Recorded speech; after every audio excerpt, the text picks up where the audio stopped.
Hey guys, what's up? Welcome back to the channel. It's Cynicalex, and today I'm going to give you the 5 most essential tips for beating KNULL, whether you are a veteran or a newer player that is just building up to it and finally getting your first try of the day, or possibly your first try ever. Now, this first tip is a bit bizarre given the other content in the game, and it's definitely something that's very unique to the fight, but I also think it's actually pretty cool. It's basically a damage check and a timer check. You see there on the timer, I've already played the fight for a while. We have about 2 minutes and 15 seconds left.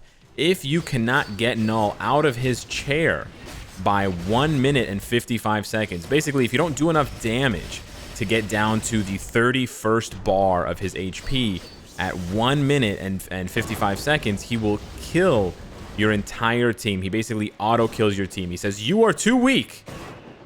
And he snaps his finger, and it's over. It's actually 156, and the screen goes dark.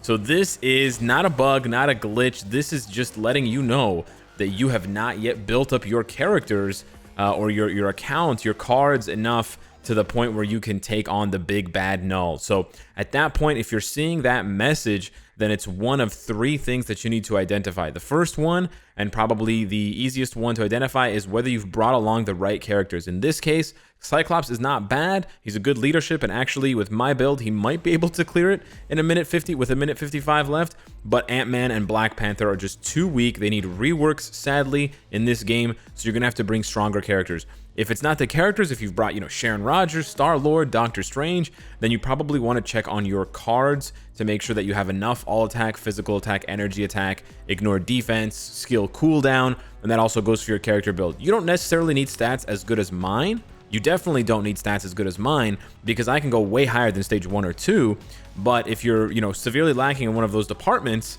especially those five stats that I mentioned, then you're going to have a hard time.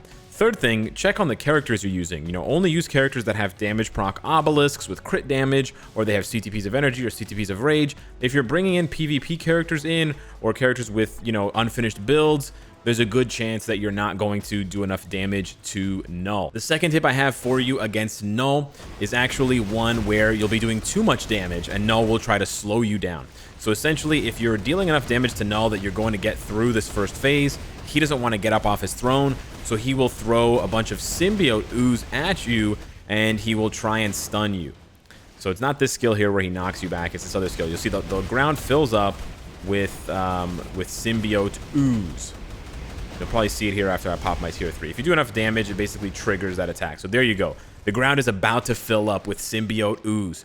Now, here's the best way, maybe not the best way, but here's the most consistent way, regardless of your team, to dodge this attack. You're just going to switch characters. You can see there I switched to Hulk, and I avoided it. Because when you switch, you have 1 second of this like super invincibility, and nothing can touch that. Not penetration, nothing. Now, there are some characters that can sort of dodge or shrug off the stun because their tier 3 skill has some sort of immutable iframe and debuff immunity, like Doctor Strange's tier 3 skill or Namor's tier 3 skill. It's not 100% consistent. Sometimes I'm able to dodge it with Doctor Strange's tier 3 skill, sometimes I'm not.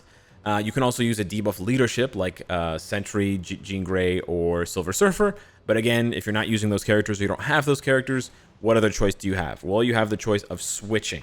So switch characters when you see the symbiote ooze pop up, and it takes some time, it takes some practice to get used to. It's definitely not something that you're going to be able to do with perfect consistency right away, but it'll allow you to switch characters and continue dealing damage instead of sitting and getting stunned by the KNULL Clintar cage, the cage that he was in that he wants to put you in. So I'll show you what happens here if you don't switch characters. Let's say I'm just playing with Silver Surfer. I'm like, you know what? I'm going to get through this symbiote. Okay, boom.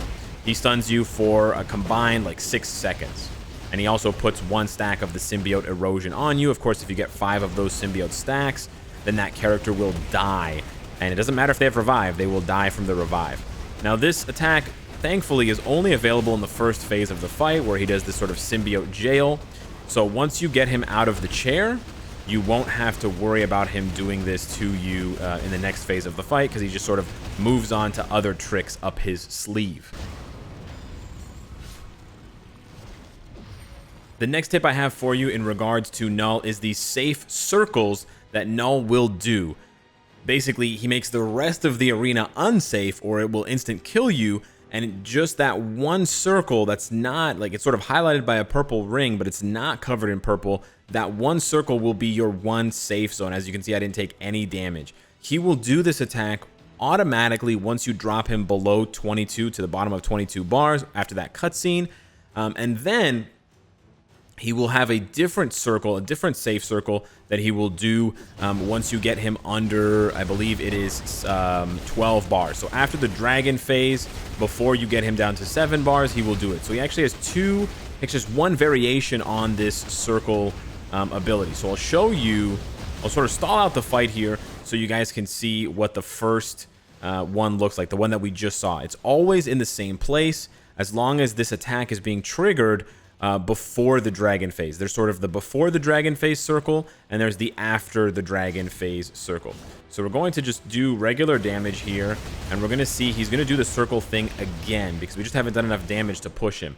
The circle that he does, this circle skill that he does from 22 bars to 13 bars, the before dragon phase, it's always, always, always in the bottom right corner. So I'm going to run there now, bottom right. It's always here. Always, no matter what, as long as Null has more than 12 bars of HP and less than 22 bars. If you've already seen the dragon phase, then he'll have less than 12 bars of HP and the circle will appear somewhere else. So now that you know that the bottom right circle is from 22 bars to 12 bars, I'm going to push him to the next phase. We're going to push him to the dragon phase here with Black Bolt's screaming, and you can see here we're at 13 bars. We'll do the tier 3 skill so we can push him down further. And he's going to call on his symbiote dragon. So there he goes, flies over to the symbiote dragon. And now he's going to do this dragon phase. We've already covered some techniques on how to deal with this dragon phase. But I'll give you guys another tip right now. So the dragon phase, what you can do after the first after he shoots that first line of symbiote stuff, he's going to start to target you and move towards you. All you need to do to stop the targeting is switch characters. Boop. When you switch characters, he loses track of you and he stops targeting. When he stops targeting, he just decides to attack wherever. So even if he's covered half of the arena and you're stuck in a corner, you actually aren't dead. All you need to do is time it so that as soon as you see the purple start to move towards you, switch, and he'll only move a little bit rather than moving all the way to the other side of the arena to get you. Now that he's done his dragon phase, he's going to land. He's going to do this sort of typical circle attack where he summons a bunch of smaller symbiotes towards you. And now this right here is the second circle attack. So if you are fighting Null, if you're grinding him down from 12 bars down to 7 bars, it's a very small window. But these 5 bars of damage, when he does that circle attack, it's no longer bottom right. It's now top left, right here. Top left. So that's all you have to remember if you are going through all of the phases of Null, and if you're going through the full fight and you're not skipping it by doing tremendous damage, is that the very first time you have to dodge that screen-wide destruction with the circle, look for the circle bottom right. After the dragon phase, look for the circle top left. Always bottom right and then always top left. Huge shout out to Professor Yum for pointing this out on the live stream. I had no idea. If it helps you for whatever reason, Null is also looking at where the circle is. As you can see, if you look at him there in the right corner, he's actually looking at my Black Bolt, right? His face is pointing towards, his body's pointing towards where the safe zone is, but it's much easier to just remember bottom right and then, bottom right and then top left. The next tip I have for you is in the last phase of this Null fight. So Null, at the very end of the fight, he gets really upset and he's like, okay, I'm going to power up Goku style and then I'm just going to annihilate you. And he basically does what he promises. From the moment that this phase starts, you have a limited amount of time to kill Null. You actually don't have 1:15 left because as it so happens, he's untargetable right now and then he summons this gate. And when you go near the gate, as you can see, you take damage. But who shows up? Thor. However, you can see on the clock, it says 109. As soon as Thor shows up, like not lands, as soon as you see the Bifrost show up, the timer has started. You have 30 seconds. So from 109 to 49 or 39. Yeah, from 109 to 39. That's how much time I have to kill Null. If I don't kill Null by 39, my whole team dies and I lose. Even if you get him down to 1 bar, it doesn't matter. So it's a really nail-biting, anxiety, you know, pushing moment here, and I'll show you what happens. So remember 39, right? So Thor's like, guys, you gotta, now is the time. I'm gonna weaken Null, but you guys gotta do, you know, you guys gotta do your part here too. So we're gonna do damage here just to show you that, you know, I'm doing damage, and Null's not gonna do anything in this time. He's not actually going to attack you. But if we get down to 39 and he's not dead, which obviously is what's gonna happen here. Uh-oh, we're running out of time, guys. Black Bolt's just not cutting it. He's screaming at the top of his lungs. 39 comes around, and boom, your whole team gets wiped out. So it's a really cool moment because it's got a lot of thematic relevance to the comics and Thor's dealings with Null and the dragon and the stories of old, the mythology of Beowulf and stuff. But so you read the comics, read the lead up to King in Black. But it's sort of like a gift and a curse, right? Thor shows up, and you're like, yeah, Thor, and he helps you in the fight. He stuns Null, but Thor also signals that your demise is on the clock. You've got 30 seconds, and then it's game over. It may be frustrating. It definitely can be frustrating sometimes. I've lost dozens of times because of this mechanic, but honestly, it adds a layer of unpredictability, and it adds a layer of fun to the fight that otherwise we don't get in any other world boss battles. So again, if you had like 3 minutes, if you raced through the rest of the fight and then you lost on this phase because you didn't have enough damage, then that means you need to sort of prepare during the fight, which is another really cool layer of depth to this fight, right? If you race through because you're doing tons of damage, but then you don't have anyone's tier 3 built up for this part of the fight, then that's really the downfall, right? So what you got to do is slow down a little bit in the other phases of the fight, or sort of make a mental note of it. Okay, I built up Black Bolt's tier 3, and I know Medusa's awakening skill is off cooldown, but I don't think I've built up Ghost Rider's. So then when he's doing the dragon phase or after the dragon phase, you switch to Ghost Rider and you build up Ghost Rider's tier 3, and then you switch back to Black Bolt, but you don't do his tier 3 skill. You hold the tier 3 skills, you hold on to the awakening skills so that you can fire them all off one after another in this last final Null stage to get that damage through before the 30-second timer is up. The 5th tip I have for you guys is actually pretty straightforward, but it's one that you might miss if you're just, you know, getting into Null for the first time. If you have enough damage, but you're not the best player technically, like you're not the best joystick controller type player, you may consider, or you may just try it out to see playing stage 2 instead of playing stage 1. Now, of course, you have to at least win once on stage 1, so this doesn't apply for your very first time, but once you get 1 win on stage 1, you may want to stick to stage 2, and you're probably scratching your head and wondering, Alex, what kind of advice is this? Stage 2 is harder than stage 1. He has more HP and he deals more damage, bro. What's going on? Well, stage 2, the boss special skill is Purifying Wind.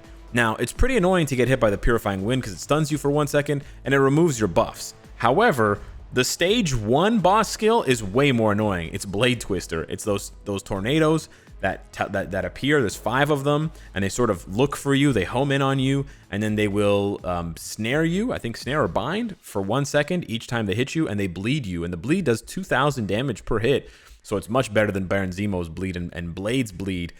So yeah. You know, I think if you're a really good player, technically speaking, and you have lower attack on your cards, like lower stats on your cards, then stick to stage 1. But you're going to have to deal with and sort of juke and dodge those tornadoes. If you're not as good of a player and you have better card stats, I would say definitely go for stage 2. Stage 2 obviously also gives you more raid XP, slightly more, but it's more, and more Conqueror for Null, and the Conqueror rewards for Null are pretty sweet with the tier 3 materials and stuff. But yeah, that tip I think is going to help a lot of players who are frustrated and they know they have the damage, but because of the tornadoes, it's interrupting their flow, their rhythm, their skills. They're just not getting enough damage, not putting it out fast enough. So stage 2 would probably be a lot easier for you. Some extra tips that I have for you guys. Null actually has 3 unskippable cutscene phases. So at the bottom of 31 bars, as you guys saw in the fight, at the bottom of 22 bars, and then at 7 bars, he will do this animation where he either stands up from the throne or he will stab himself with his sword to like gain more power. Those unskippable cutscenes will not only stop the damage that you're doing to him, but they will also interrupt your skill if you're in the middle of a skill, whether it's a tier 3 skill or otherwise. So try not to use your high damage burst skills when you're very close to those thresholds. If you're at 32 bars or 23 bars or 8 bars, it's going to take some practice. It's going to take some mastery. Of course, you have to do enough damage. You have to be aggressive and win, but you also don't want to waste your skills and then run out of damage later on and not have enough later on. So make sure you make a mental note. There's also a it's basically an unskippable cutscene that also cuts off your attacks when Thor, after landing from the Bifrost, jumps up to do his sort of Stormbreaker slam. So be careful.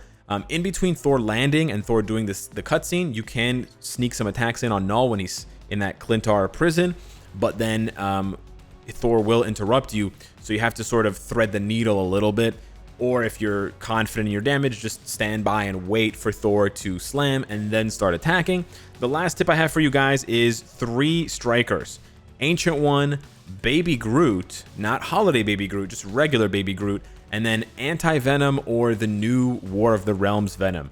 These are 3 characters with invaluable strikers that you should spread out on 3 different teams, assuming you have 3 teams for Null. If you only have 1 team for Null, put all 3 of those strikers on there. Of course, Ancient One, I'll recap the ability. It gives you immunity to debuffs. This is an invaluable ability which will allow you to ignore the tornadoes. It'll allow you to ignore the stun spikes and the stun tentacles that Null pops up. So this is really good. You just have to stand in the circle, but it is very easy to see amid all the dark colors of the symbiote boss.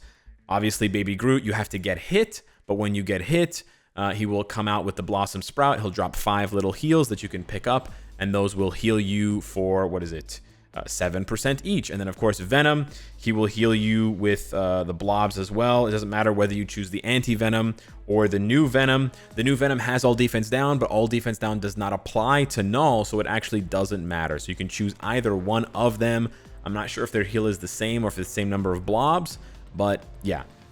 Either way, you can use him. Just keep in mind, if you use Ancient One and Groot don't matter, but if you use Venom as a striker against Null, you can't use Venom as a character against Null. That's why I don't use Venom as a striker, because I use him as a character. Of course, if your Venom is not tier 3, then this does not apply to you yet. Anyways, hopefully these tips have been helpful. Thank you guys so much for watching, and I'll see you in the next one. Take care.